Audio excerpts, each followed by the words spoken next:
If you are watching this, chances are you have already booked your Tour du Mont Blanc trek. First of all, congratulations! You are about to experience one of the most incredible hikes in the world. This part of the trail, very, very pretty.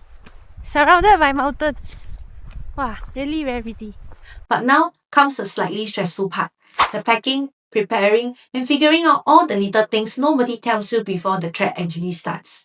So in this video, we are going to go through everything we wish we knew before hiking the TMB, the route options, navigations, water situations, hut, food, what to pack, and all the small things that can make your trek a lot smoother.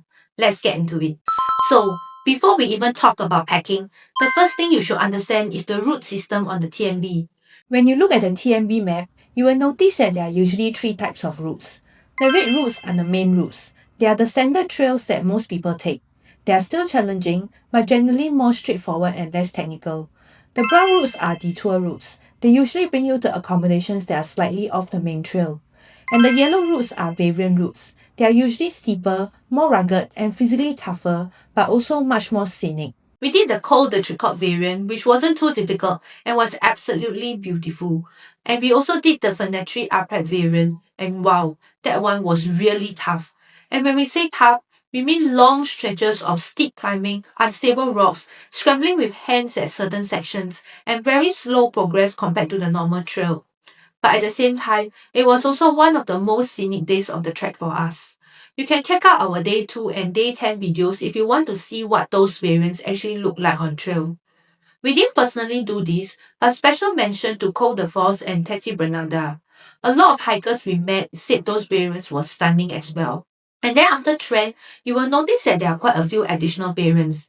Personally, we don't think most of them are especially worth doing unless you are specifically wanting to explore more.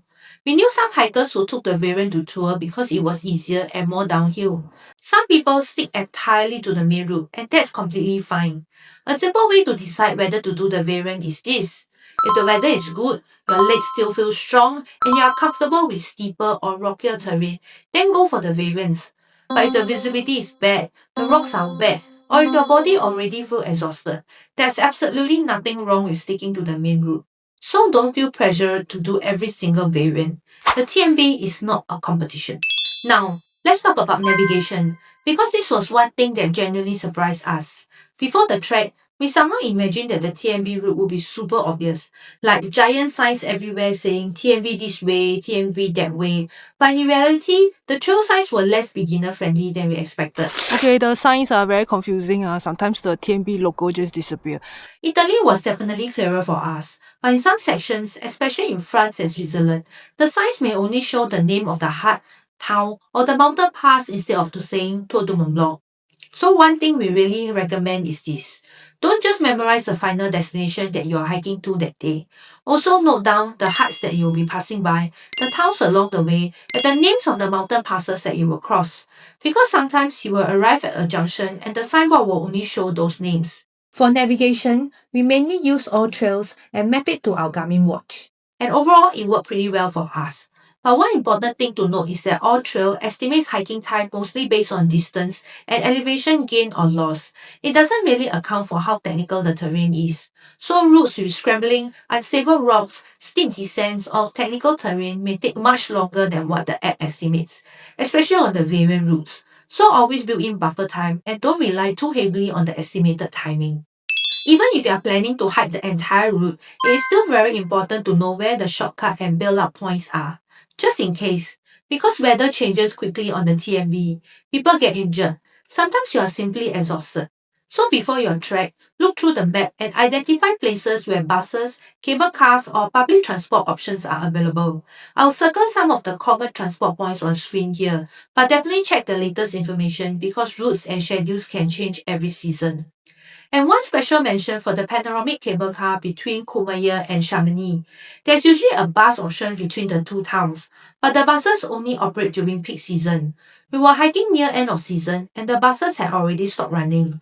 We actually met two hikers who wanted to end their trek early because one of them wasn't feeling too well, but they thought they were stuck because there were no buses available until we reminded them about the cable car. Now, admittedly, it is expensive, but it is also an incredibly scenic ride in good weather and a very useful bailout option to know about. Also, save the emergency numbers before your trek starts. Hopefully you never need them, but this is one of those things that you don't want to be searching for during an emergency. And very importantly, also save the contact numbers of all your huts, because some refuge expect you to arrive before a certain timing, sometimes around 6. And if you are very late without informing them, they may release your beds to other hikers. So make sure you have a phone line that can actually make calls, because nowadays, some eSIM plans are data only. Okay, now let's talk about one of the biggest debates in hiking, trail runners or hiking boots. There's no correct answer. It really depends on your preference and hiking style. A lot of experienced hikers love trail runners because they are lighter and more comfortable. But personally, because I've injured my ankles before, I still prefer high-cut hiking boots, especially on the tougher rocky trails and barren routes. The TMB terrain can get very uneven and rocky. Lots of small rocks. Not my favorite kind of terrain. So go with whatever gives you the most confidence and stability. But the most important thing is this. Please season your shoes before the trek. Do not bring brand new shoes to the TMB. Your shoes should already be properly broken in before day 1, because blisters on the multi-day hike are not fun. And while we are talking about gear, we highly recommend bringing trekking poles. Some people cruise through the TMB without them. But what surprised us most was actually how brutal some of the downhill sections felt after multiple consecutive hiking days. The trekking poles helped a lot with stability, balance, and reducing impact on the knees, especially during rocky terrain and bad weather. Now, let's talk about water, because this was something we were quite unsure about before the trek too. For us, we brought our own water filter. At the huts, we usually refill from the toilet sinks, and during the trek, we mostly refill from water points and occasionally from flowing water sources. Most days we carry about 1.5 liters each, and on tougher barren days, we increased that to around 2.2 liters. Overall, we found the water situation on TMB pretty manageable. But there was one section that felt surprisingly dry for us, which is actually the TMB stage 11. See the state of my water bladder. The first part was from Chamonix to Les Houches. Because the only refuge along that section, Refuge Belachette, doesn't provide water refill. So for that stretch, you may need to refill from natural flowing water sources instead. The second part was actually from La Fleugerie to Chamonix. Bad news is, both of us have ran out of water. Because Refuge La Fleugerie states that their water is not drinkable, so we skip refilling there even though we had our own filter, thinking that we can find another refill point further down. But there wasn't one. So definitely take note of those sections and plan your water accordingly. And special mention to Lam Lam, because so many hikers was discussing the water situation there the day before we were heading up. The reviews mentioned that the water is not drinkable due to water supplies issue. There's a lake right outside the hut, and we personally filtered water directly from the lake and had no issues with it. Alternatively, the refuge also sell bottled water. I think it's about €5 for 1.5 liters, which is understandable considering all their supplies had to be airdropped. Alright, now we finally talk about packing. I'll put our full packing list on screen here so you can screenshot or save it for your own reference. Most of the items are probably the usual hiking essentials, but here are some special things we think are really important for the TMV specifically. First, bring proper rain gear. Mountain weather change incredibly fast. You can literally go from sunny blue skies to freezing rain and fog within an hour. 这个 weather 又下雨又出太阳，是想怎样？ Next, remember that you are staying in mountain huts. Most huts are shared dormitory-style sleeping arrangements, so expect snoring, early lights out, people waking up at 5, backpacks rustling, and very little privacy. So besides hiking gear, you will also need hut essentials. Things like a sleeping liner, which is mandatory in some huts, a headlamp with red light, your own towel and toiletries if you plan to shower, and maybe earplugs and an eye mask if you are a light sleeper. And if you care about sleep quality, bring your own pillow. Some huts provide pillows, some don't, and sometimes the pillows are questionable. Blankets are usually provided, so you will be generally fine with just your liner. And one random thing that I couldn't find information on was toilet paper. I kept wondering whether we need to bring our own toilet paper for the entire trek, and surprisingly, no. Most of the toilets we used were actually quite well stocked. There was only one toilet during the entire trek that ran out of toilet paper, and that was during bad weather, so I think they just couldn't replenish it in time. So personally, I don't think you need to carry a huge roll around. Just bring a small emergency roll or some tissues to be safe. Also, you really don't need as many clothes as you think. Our clothes was mostly merino wool, so we rotated between 2 long sleeve, 1 short sleeve, 1 hiking pant, 1 hiking shorts, and 1 clean sleeping set. That was enough for the entire trek. There are also chances to do laundry along the route. We did ours in Les Houches, Courmayeur, and Champex-lac, so there is really no need to overpack clothing. And if you have never heard of merino wool before, it is very popular for hiking because it dries quickly, regulates temperature well, and doesn't smell as fast even after repeated use. And another thing that many first-time hikers don't realize is most huts will ask you to leave your main backpack in the common room downstairs, meaning that you'll usually only bring your essentials up to the sleeping rooms. First, they will ask you to put your big backpack in a storage room and then give you a basket to bring up whatever you need for the night. So same logic for all the refuge. You put your backpack somewhere. This one, we put it into a big black bin. And then the shoes at the rack behind. And then you only bring your necessity to the room. So pack strategically. For us, we separated everything into different dry bags. One bag held spare clothes and socks, the other had our nighttime essential, and another had toiletries. So at the end of the day, we could just grab the correct bag and head upstairs, instead of unpacking and reorganizing everything every single night. And after hiking all day, this small system made life so much easier. And lastly, special mention to our Jetboy setup. We carry a Jetboy, one fuel canister, and foldable mugs, mainly because we enjoy having tea or coffee at scenic spots during the hike. It also gave us the option to cook freeze-dried meals or shin ramen for lunch instead of always stopping at huts. Completely optional, of course, but just know that it does add extra weight to your backpack. Another thing to prepare for is charging your electronics. We carry a power bank with us. Whenever we stay in hotels, we will fully charge all our electronics. Only some huts have charging points, and sometimes the charging stations are in common areas instead of near your bed. So when charging wasn't convenient, we relied on the power bank instead.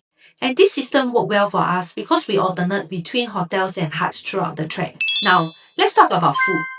Most huts will offer breakfast and dinner if you book half board, and many refuge along the trail will also sell hot meals for lunch. Most huts also offer packed lunches, but take note that some will require you to order in advance or during check-in. Food on the TMB can get expensive pretty quickly, especially at remote refuge, so carrying some of your own food can save quite a bit over multiple days. For lunch, we kept things pretty simple. We brought dried sausage and cheese from Chamonix and brought salad, vegetables, and fresh baguettes along the way. We also carried a few freeze-dried meals and shin ramen.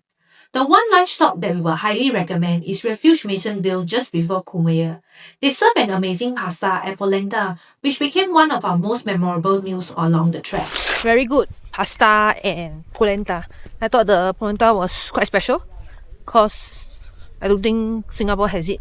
And also, if you are passing through Argentina, do not miss the bakery there that I cannot stop thinking about even now that I'm back in Singapore. I'm definitely going back again. And if you're wondering how, just a small insider update. We're actually heading back in a few months to do the Walker's Hot Route, so stay tuned for the series too. Another big question, how much cash should you actually carry on the TMB? That really depends on how much you plan to dine out and which huts you book. First, check which huts are cash only. Some huts require payment during check-in and only accept cash. If that is not already stated in your booking confirmation, you can email them to check. And if you are unsure, the safest assumption is cash only. Supermarkets generally accept credit cards without issue. So what do you actually need cash for? Mostly, lunches at refuge that are cash only, coffees, drinks, desserts, and random snack stops along the way. I checked our own spending records. In total, we spent around 200 euros on food and drinks during the trek for 2 people. Out of that, only 85 euros were cash expenses. And strangely, 60 euros of that was on pizza, 30 euros in Le Houche and another 30 in Courmayeur. The rest was mostly coffee, Coke, Sprite, and random drinks along the way. So personally, I think around 200 to 300 euros cash for 2 people is a pretty safe amount if you are unsure. As for Swiss francs, we actually use Swiss francs in Switzerland, but from our research, many Switzerland places will also accept euros. A final few things that we think are helpful to know before you start. Firstly, weather matters a lot on the TMB. A route that feels manageable on a sunny day can become dangerous in heavy rain or fog. Another river crossing. But because of the rain now, the water is very strong. So don't force variance if conditions look bad. We check the weather almost every single day during the trek. Mountain weather changes very quickly, especially around the high passes and variants. Secondly, start your hiking days as early as possible. It's still very early in the morning. We are packing to leave Bonati. It's like what, 7:35 only. We usually woke up before breakfast service started so we could get ready first. Partly because we wanted an earlier start, and it's also because the toilet and sink queues can get very long in the morning. And those early starts help us a lot. The weather is usually more stable earlier in the day too. And there's one more thing that we think is important to know. The first few days will probably feel harder than you expect. Unless you're already very well trained and used to multi-day hiking, there's a good chance that your body will feel tired, sore, and slightly shocked during the first few days of the trek. At least, that's what happened to us. And I think now we are not very sure if we can actually do it because I think we are very tired. I think I'm dying already. And this is like what, day 3 of our trek here. But every part of my muscle is aching. I think I'm hiking with a mind over body attitude. But surprisingly, after a few days, your body slowly adjusts. Your legs get stronger, your hiking rhythm improves, and somehow the tiredness becomes much more manageable. Today, the walk, even though it's a 1,200 meter ascent and a 1,200 meter descent, it didn't feel so difficult. I don't know, is it because we became stronger or we are just getting used to the distance and all. Today felt quite a easy day. So if the first few days feel difficult, don't panic. There's a good chance your body just needs time to adapt. And lastly, don't over-focus on speed or mileage. Some people complete the TMB very fast. Some take more rest days. Some do every variant and some don't. There's actually no correct way to hike the TMB. Just enjoy the experience. And even though there were hard days, bad weather, sore legs, and moments where we question why we signed up for this, the TMB still became one of the most unforgettable experiences we ever had.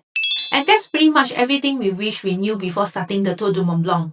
Hopefully these guides helps you make your trek a little smoother and less stressful. And honestly, I'm a little jealous that you're about to experience the TMB for the first time.